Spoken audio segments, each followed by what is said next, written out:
जोरदार टाळ्या वाजवा.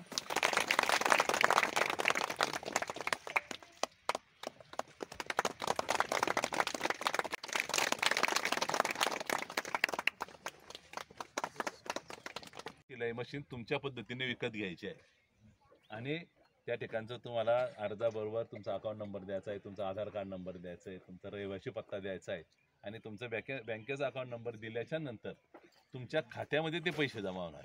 म्हणजे जेवढं शासनाचं अनुदान आहे 7,000 8,000 तुम्ही 10-12 हजाराची सिलाई मशीन घेतली. त्याच्या सुविधा या ठिकाणी आहेत. त्या सुविधांच्या संदर्भात मी खास करून या ठिकाणी बोलणार आहे. खरं तर आता आपली सगळीच मंडळी सर असतील, भाऊ असतील, या सर्वांनी एक जोरदार या ठिकाणचा लढा आपल्यासाठी या ठिकाणचा पुकारला आहे. मला नाही वाटत तालुका भरावर जेवढी मोठी संघटना आहे त्याहीपेक्षा प्रॅक्टिकल संघटना सर आता आपली या भागामध्ये या ठिकाणी आहेत. जयस्मीर सरांसारखं नेतृत्व या ठिकाणी काम करत आहे. जयस्मीर सरांचं तर कौतुक करावं तेवढं थोडं आहे. स्वतःचे कोर्सेस आहेत, दिव्यांगांच्या कोर्सेससाठी ते सतत या ठिकाणी झटत राहतात आणि त्यांचं काम करण्याच्यासाठी अहोरात्र आपलं आयुष्य या ठिकाणी वाहत राहतात. भारतीय जनता पक्षाचंही मोठं दायित्व सरांवरती या ठिकाणी आहे आणि त्याचाही फायदा आता भविष्यात या लोकांसाठी कसा करून देता येईल, सर असेल भाऊ असेल यांच्या रूपानं तर निश्चितपणे आम्ही या ठिकाणी करणार आहोत.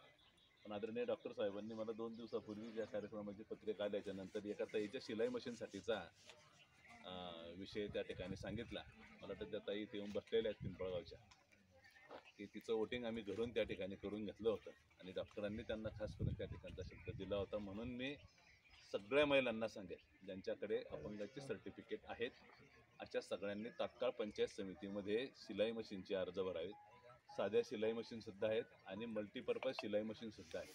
मल्टीपर्पज शिलाई मशीन काहीतरी 14-15 हजाराला जाईल आणि साधी शिलाई मशीन ही 8-8.5 हजाराला जाईल. तुम्हाला अर्ज करायचा आहे, 1 रुपया कुणालाही द्यायचा नाही आहे. तुमच्या संस्थेच्या मार्फत जयस्मीर सर आहेत, जेवढे आपले अर्ज त्या ठिकाणी दाखल झालेत सर आपल्या भागातले म्हणतो बरं इकडचे, कारण तिथं टार्गेट कमी असेल, पण जेवढे आपले ज्या ठिकाणी गेले असतील 8 जाऊ द्या, 10 जाऊ द्या का 12 जाऊ द्या, ते सगळेचे सगळे मंजूर करून देण्याची खबरदारी आम्ही या ठिकाणी घेतो. त्यानंतर या ठिकाणी मल्टीपर्पज शिलाई जी मशीन आहे ती तुमचं पिको फॉलचंही काम करेल आणि शिलाई मशीनचं सुद्धा काम करेल. थोडे अपग्रेड मशीन आहे तर त्या मशीनसाठी सुद्धा आपण त्या ठिकाणी अर्ज करावे. आणि खास करून जे दिव्यांग बांधव आहेत त्यांच्यासाठी चार्जिंगच्या शिलाई मशीन घेण्याचं यावर्षी जिल्हा परिषदेनं आयोजित केलं आहे.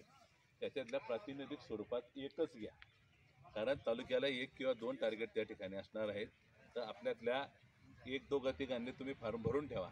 पण तुम्ही सांगाल तो व्यक्ती की जो स्वतः फिरेल, अपंगासाठी झटेल, अपंगासाठी त्या सायकलीचा उपयोग या गाडीचा उपयोग होतो तसा त्याही गाडीचा उपयोग आपल्याला त्या ठिकाणी करून घेता येईल. म्हणून असा व्यक्ती तुम्ही निवडा.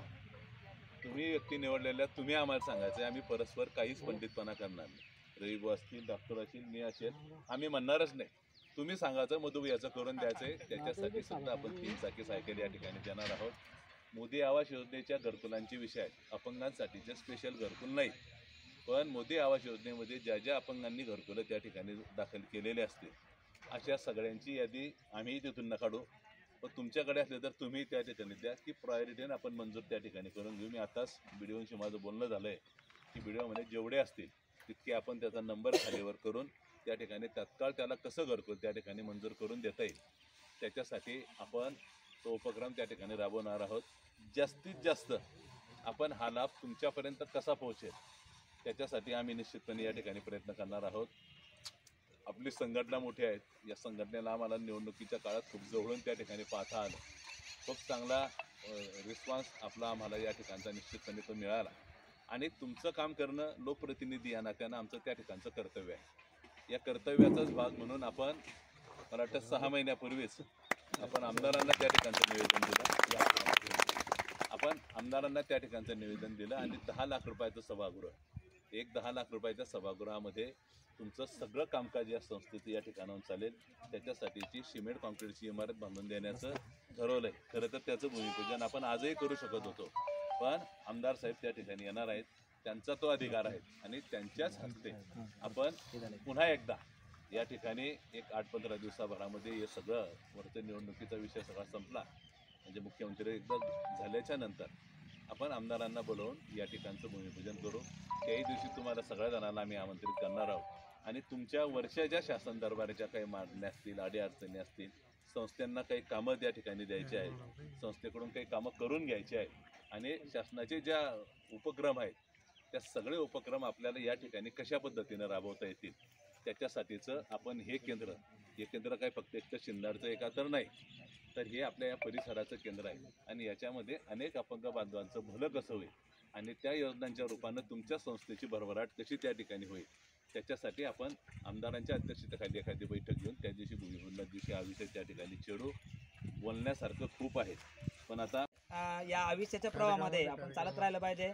परमेश्वराने जरी आपल्याला एखादी अवयव कमी दिला असेल, परंतु आपल्याला काहीतरी एक वेगळी शक्ती परमेश्वराने दिलेली असते. त्याचा विनियोग करून आपलं जीवन आपण सर्वांनी त्या ठिकाणी सार्थकी लावायचं आहे आणि याच हेतूतून आजचा हा कार्यक्रम आपण या ठिकाणी संपन्न केलेला आहे. या सगळ्यांच्या सहकार्यातून आपले ज्या ठिकाणी दिव्यांग बंधू आहे त्यांनी हा कार्यक्रम आयोजित केला आणि या कार्यक्रमाला साथ देण्यासाठी आपले सर्व मान्यवर या ठिकाणी उपस्थित झाले. त्याबद्दल मी सर्वांचं या ठिकाणी दिव्यांग बंधूच्या वतीने आपल्या सर्वांचं मनापासून आभार मानतो.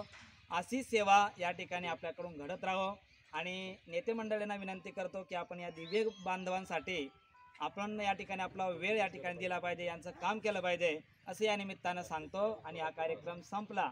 या ठिकाणी थोडं महाप्रसादाचं आयोजन झालेलं आहे.